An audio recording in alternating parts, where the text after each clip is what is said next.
আজ আমরা দেখতে চলেছি ২০২৪ সালে মুক্তিপ্রাপ্ত চীনা উপন্যাস থেকে অনুপ্রাণিত এক ফ্যান্টাসি মুভির গল্প, যেখানে রয়েছে এক মিষ্টি ভালোবাসা, আশ্চর্য ক্ষমতাসম্পন্ন তরবারি হাতে এক যোদ্ধা আর এক ভয়ঙ্কর অভিশপ্ত সাপ, যেখানে গল্পের প্রতিটি মুহূর্ত আপনাকে রোমাঞ্চিত করবে। তাহলে চলুন গল্পটি শুরু করা যাক। আমাদের আজকের গল্পটি চ্যাংজি কাউন্টির। বলা হয় সেখানে বাস করে এক দৈত্যাকার সাপ। সে 1000 বছর ধরে এখানেই আছে। সে যেখান দিয়ে যায় সবকিছু তেড়ে ফুঁড়ে সবাইকে পিষ্ট করে যেতে থাকে। আর কেউ যদি তার মুখোমুখি হয়ে যায় তাহলে হয় সে তাকে গিলে ফেলে, নয়তো তার বিষাক্ত ছোবল দিয়ে মেরে ফেলে। আর চ্যাংজি কাউন্টিতে সেই গুহার ভেতরে বন্দি আছে এক যোদ্ধা। তার সাথে আছে সোনার বর্মে রাখা মন্ত্রখচিত এক তরবারি। আর সেই তলোয়ারধারী যোদ্ধা এবং দৈত্যাকার সাপের মধ্যে দীর্ঘকাল ধরে লড়াই চলছে। শোনা যায় কোনো এক অভিশাপ এই দৈত্যাকার সাপটিকে অমর করে রেখেছে। তাকে যতবারই হত্যা করা হয় প্রতিবারই সে আরও শক্তিশালী হয়ে জেগে ওঠে। চ্যাং গুয়ান ও কুই ইউয়ান দুই বন্ধু। তারা চ্যাংজি কাউন্টির উদ্দেশ্যে যাত্রা করেছে, কারণ চ্যাং তার পাণ্ডুলিপিতে সেই সাপের গল্প লিপিবদ্ধ করতে চায়। আর বিভিন্ন জায়গায় ঘুরে রহস্যময় সব গল্প সংগ্রহ করে লিখে রাখাই তার কাজ। যাত্রাপথে তারা একটি বনের ভেতরে আশ্রয় নেয়, কিন্তু কাছাকাছি কিছু বন্যপ্রাণীর উপস্থিতি বুঝতে পেরে তারা সেখান থেকে চলে আসতে থাকে। এদিকে কুইওয়ান অন্ধকারে হোঁচট খেয়ে মাটিতে পড়ে গেলে দুজনই দুজনাকে হারিয়ে ফেলে। ইউ ছুটতে ছুটতে চলে আসে এক রহস্যময় নারীর সামনে, আর চ্যাং এসে পড়ে এক হিংস্র বাঘের সামনে। এক ক্ষুধার্ত বাঘকে দেখে সে ভীত হয়ে পড়ে, আর বাঘটিও সামনে শিকার পেয়ে হঠাৎ করেই একটি প্রচণ্ড গর্জন করে ওঠে। সে লাফিয়ে শিকারের দিকে ঝাঁপিয়ে পড়ে, কিন্তু চ্যাং কোনো রকমভাবে নিজেকে বাঁচিয়ে বনের মধ্যে ছুটতে শুরু করে। বাঘটিও তার পিছু নেয়, আর চূড়ান্ত মুহূর্তে বাঘটিও তার উপরে ঝাঁপিয়ে পড়ে এবং তাকে ধরে ফেলে। কিন্তু সে যখন তাকে হত্যা করতে যাবে তখন সে ওই দৈত্যাকার সাপের উপস্থিতি টের পেয়ে চ্যাংকে ছেড়ে পালিয়ে যায়। নতুন জীবন পাওয়া চ্যাং প্রাণ ভয়ে ছুটতে শুরু করে, আর সে অদূরেই একটি গ্রাম দেখতে পায়। একটি বাসায় এসে সে তাদের কাছে সাহায্য প্রার্থনা করতে থাকে। সেখানে মিস ফ্যাং তার আশ্রয়ের ব্যবস্থা করে দেন, আর এই উদারতার জন্য চ্যাং তার প্রতি কৃতজ্ঞতা জ্ঞাপন করে। এরপর সে বেশ কয়েকদিন ফ্যাং পরিবারের সাথেই ছিল, আর খুব অল্প সময়ের মধ্যেই মিস ফ্যাংয়ের স্নিগ্ধতা ও হাসিতে আকৃষ্ট হয়ে চ্যাং ধীরে ধীরে মিস ফ্যাংয়ের প্রেমে পড়ে যায়। এদিকে মিস ফ্যাংও চ্যাংয়ের প্রতি তার ভালো লাগা অনুভব করতে শুরু করে। সেদিন সন্ধ্যায় তারা দুজনেই দুজনার প্রতি মুগ্ধতার কথা স্বীকার করে এবং পরদিন চ্যাং চ্যাংজি কাউন্টির উদ্দেশ্যে বেরিয়ে যায়। যাত্রাপথে সে বিশ্রামের প্রয়োজনে আবারও একটি পুরাতন মন্দিরে আশ্রয় নেয়। বাইরে বৃষ্টি থাকায় টং ইউ সম্প্রদায়ের একদল লোকও সেখানে চলে আসে। তারা চ্যাংকে বিভিন্নভাবে বিরক্ত করতে শুরু করে এবং তাদের সম্প্রদায়ে যোগ দিতে বলে। তাদের কথা অমান্য করায় সবাই মিলে তাকে মারতে শুরু করে। ঠিক তখনই এক তলোয়ারধারী যোদ্ধা কুইঝিউ সেখানে উপস্থিত হয় এবং সে ওই দস্যু দলের সাথে লড়াই করে চ্যাংকে মুক্ত করে। ধন্যবাদ জ্ঞাপন করে সে জিউকে বলে মূলত সে একজন পাণ্ডুলিপি লেখক এবং সে চ্যাংজি কাউন্টির উদ্দেশ্যে যাত্রা করেছে এক দৈত্যাকার সাপ সম্পর্কে জানতে, কারণ তার পাণ্ডুলিপি অনুযায়ী সেই সাপ আজ থেকে প্রায় 700 বছর আগে মারা গেছে। চ্যাংয়ের কথা শুনে জিউ তাকে জানায়, আমিও চ্যাংজি কাউন্টিতে যাচ্ছি। তোমার পাণ্ডুলিপিতে উল্লেখিত সেই দানবীয় সাপকে হত্যা করতেই আমাকে আমন্ত্রণ জানানো হয়েছে। এবার চ্যাং তাকে প্রশ্ন করে, তার মানে তুমি বলতে চাইছো সেই সাপটি এখনও বেঁচে আছে? জিউ তাকে বলে, যদিও সেই সাপের মৃত্যু রহস্য আমি সঠিকভাবে জানি না, তবে এই সাপটি তোমার পাণ্ডুলিপিতে উল্লেখিত সাপটির চেয়ে বড় এবং আরও ভয়ঙ্কর। আর বলা হয়ে থাকে এই সাপের রক্ত নাকি মানুষকে অমর করে দিতে পারে। এবার চ্যাং তাকে বলে, তোমার এই কথা যদি সত্য হয় তবে সাপ হত্যার পুরো ঘটনাটি আমি নিজে দেখতে চাই এবং আমার এই পাণ্ডুলিপিতে লিপিবদ্ধ করতে চাই। এরপর তারা দুজনে সেই পুরনো মন্দির থেকে বেরিয়ে আসে এবং পাহাড় ও বনাঞ্চলের ধার ধরে তারা চ্যাংজি কাউন্টির উদ্দেশ্যে হাঁটতে শুরু করে।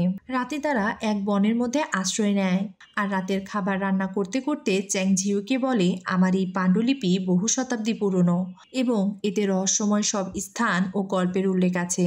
আর চ্যাংয়ের পাণ্ডুলিপির গল্প শুনতে শুনতে ঝিউ কল্পনাপ্রসূত হয়ে উঠতে থাকে। মনে পড়তে থাকে সেই স্বপ্নের কথা, যেখানে এক শক্তিশালী যোদ্ধা তার বীরত্বের প্রমাণস্বরূপ তাকে মন্ত্রখচিত তরবারিটি দিয়েছিলেন আর আমন্ত্রণ জানিয়েছিলেন চ্যাংজি কাউন্টিতে এসে দানব সাপটিকে হত্যা করতে। তারপর থেকে জিউ সেই ক্ষতচিহ্ন ও স্বপ্নপ্রদত্ত তলোয়ারটি বহন করছে। এদিকে চ্যাং এই নির্জন বনের মধ্যে মানুষের আর্তনাদ শুনে সেদিকে এগিয়ে যায়। এদিকে তন্দ্রাচ্ছন্ন ঝিউ চ্যাংকে দেখতে না পেয়ে তাকে খুঁজতে খুঁজতে বনের মধ্যে চলে আসে, আর সুযোগ বুঝে ঝোপের আড়ালে লুকিয়ে থাকা একটি বাঘ তাকে আক্রমণ করে বসে। সেও বাঘটিকে কৌশলে প্রতিহত করতে থাকে, কিন্তু বাঘটি তার উপর ঝাঁপিয়ে পড়ে, তাকে টানতে শুরু করে এবং ছুঁড়ে মারে। তার হাত থেকে তলোয়ারটি ছিটকে বেরিয়ে যায়, আর দেখতে দেখতেই তাদের এই লড়াই আরও তীব্রতর হয়ে উঠতে থাকে। লাফিয়ে ওঠা বাঘটিকে ফাঁকি দিয়ে সে তার তলোয়ারটি হাতে নিয়ে সুযোগের অপেক্ষা করতে থাকে। চূড়ান্ত মুহূর্তে ঝিউ তার তরোয়ালের এক সুনিপুণ আঘাতে বাঘটিকে হত্যা করে। এদিকে উদ্ধার হওয়ার পর থেকে কুই অদ্ভুত সব আচরণ করতে থাকে।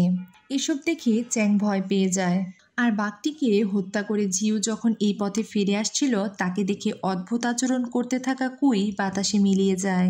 আর এসব অদ্ভুত সব ঘটনা দেখে তারা দ্রুতই বনাঞ্চল পেরিয়ে রাস্তায় উঠে আসে এবং অদূরেই মিস ফ্যাংদের গ্রাম দেখতে পায়।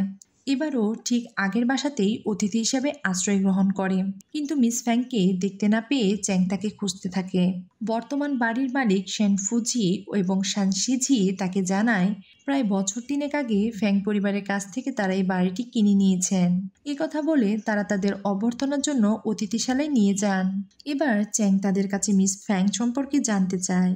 তারা বলে অনেক বছর আগে এক দুষ্ট আত্মা এখানে এসে মিস ফ্যাং সহ তার পরিবারের সবাইকে একসাথে হত্যা করে, আর এই নৃশংসতা দেখে গ্রামের সবাই পালিয়ে যায়। ফলে তাদের শেষকৃত্য নিয়ম অনুযায়ী শেষ করা সম্ভব হয়নি, আর তাই মিস ফ্যাংয়ের অতৃপ্ত আত্মাকে প্রায়ই এখানে দেখা যায়। এরপর তারা তাদের সেই কফিন রুমে নিয়ে যায়, কিন্তু নিজের এই সুপ্ত ভালোবাসার এমন পরিণতি চ্যাং মেনে নিতে পারে না, আর তাকে সমাহিত করতে এসে চ্যাং ভীষণভাবে ভেঙে পড়ে। এদিকে চ্যাংজি কাউন্টির নিকটবর্তী গ্রামগুলোতে দৈত্যাকার সেই সাপের উপদ্রব বেড়ে গেছে, আর ভীত গ্রামবাসীরা পরিত্রাণের আশায় অন্ধবিশ্বাসী হয়ে টং ইউ সম্প্রদায়ের ধর্মগুরুর শরণাপন্ন হতে শুরু করে। আর গ্রামবাসীকে আরও ভীত করতে এবং বোকা বানাতে সে তার জাদুশক্তির ব্যবহার করে। সে তার জাদু দিয়ে সারা শহর সাপ দিয়ে ভরে ফেলে।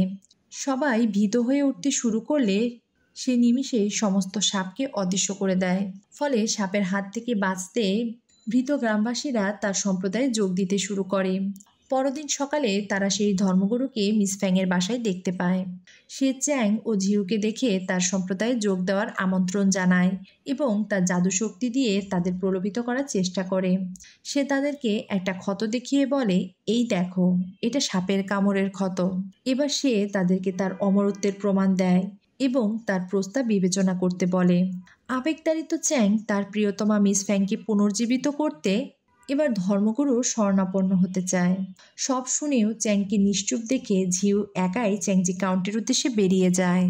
দৈত্যাকার সাপের আঘাতে ক্ষতিগ্রস্ত গ্রাম ও বনাঞ্চল পেরিয়ে ঝিউ চ্যাংজি কাউন্টির একটি মন্দিরে এসে উপস্থিত হয়। সেখানে সে কিছু লোককে দেখতে পায়। তারা ঝিউকে দেখে তার এখানে আসার কারণ জানতে চায়।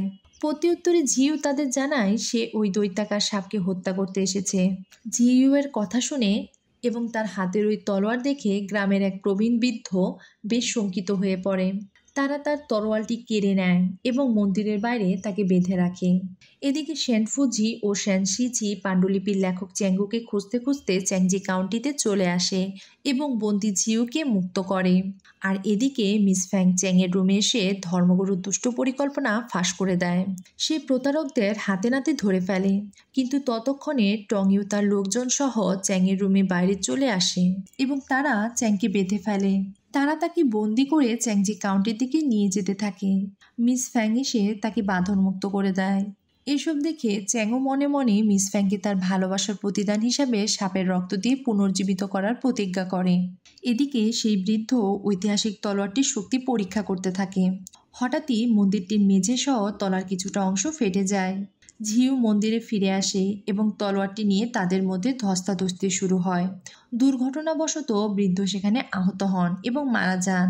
বৃদ্ধের আর্তনাদে সমস্ত গ্রামবাসী সেই মন্দিরে চলে আসে এবং বৃদ্ধের মৃত্যুর জন্য ঝিউকে দোষারোপ করতে থাকে। ঠিক এই সময় ধর্মগুরুর লোকেরাও চ্যাংকে বন্দি বানিয়ে মন্দিরে প্রবেশ করে। তার লোকেরা ঝিউকে আক্রমণ করে আর মুহূর্তেই মাটিতে লুটিয়ে পড়ে। হঠাৎই সবকিছু কেঁপে উঠতে শুরু করে আর মুহূর্তেই মন্দিরটির মাটি ফেরে বাইরে বেরিয়ে আসে বিশাল এক দানবীয় সাপের মাথা। এরপর হুঙ্কার করতে করতে সে বাইরে বেরিয়ে আসে। তার চোখে মুখে ক্ষিপ্রতার ছাপ স্পষ্ট। মন্দিরের কলাম বেয়ে ড্রাকো উপরে উঠে যায়।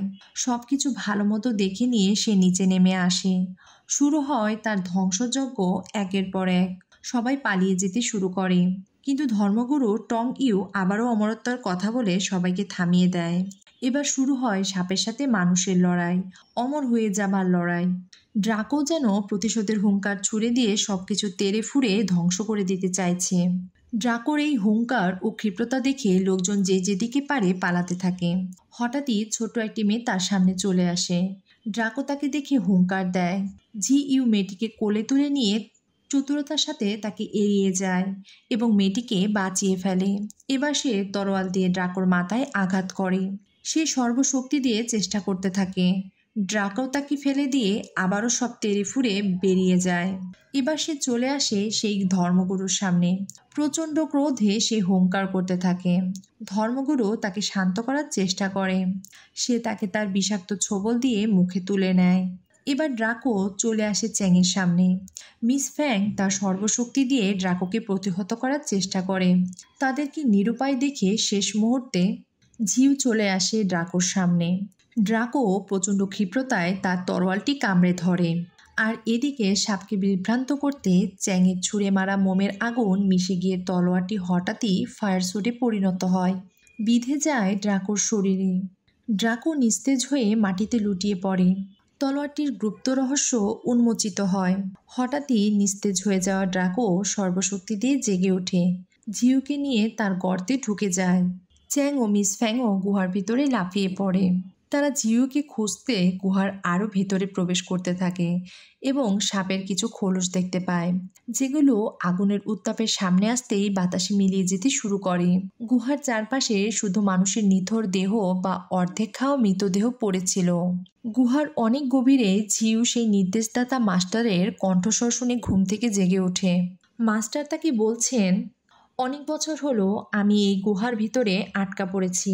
আমি আমার সেই মন্ত্রখচিত তরবারি তোমাকে দিয়ে এখানে আসার আমন্ত্রণ জানিয়েছিলাম, আর এবার আমি আমার আত্মার কিছু অংশ তোমার সাথে যুক্ত করে দিচ্ছি।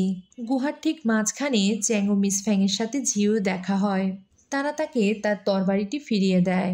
এবার ড্রাকো তার অস্তিত্ব প্রকাশ করে নিচে নেমে আসে। ঝি ইউ তার তরবারি দিয়ে তাকে প্রতিহত করে। এবার সে ক্রমাগত ঝি ইউকে আক্রমণ করতে শুরু করে। তারা এবার ড্রাকোকে চূড়ান্ত আঘাতের প্রস্তুতি নেয়। ঝি ইউ তার মন্ত্রখচিত তরবারিটিকে ফায়ার শটে পরিণত করে নেয়, প্রবেশ করে ক্রোধের হুঙ্কার ছুটতে থাকা ড্রাকোর মুখের ভেতরে। কিন্তু ড্রাকো তার সর্বশক্তি দিয়েও সেই ফায়ার শটকে শান্ত করতে পারে না। গুহার ভেতর থেকে সে বাইরে বেরিয়ে আসে। ফায়ার শটের প্রচণ্ড উত্তাপে সে বিস্ফোরিত হয়ে ধ্বংস হয়। সবকিছু আবারও শান্ত হতে শুরু করে।